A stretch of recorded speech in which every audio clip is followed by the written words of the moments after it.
If you've ever made any of my pizza dough recipes on ThursdayNightPizza.com, you'll notice that I call for dipped and leveled cups of flour. Now this means you dip the cup measure into your bag or container of flour, tap it a few times to get rid of any air pockets, and then level it with the back of a knife.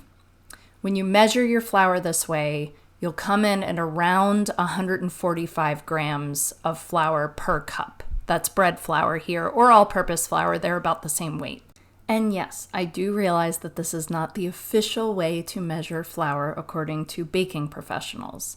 The way baking professionals tell you to measure flour is to spoon the flour into a measuring cup, 1 spoonful at a time, and then level the top.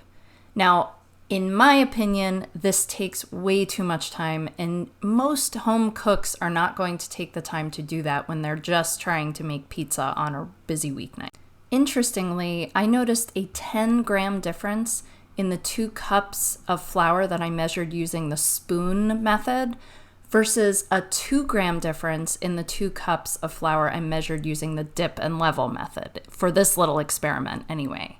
Because no 2 cups will measure exactly the same, you'll get the most consistency by weighing your flour. However, it's just as easy to add a little more flour or water as needed. Hope this helps!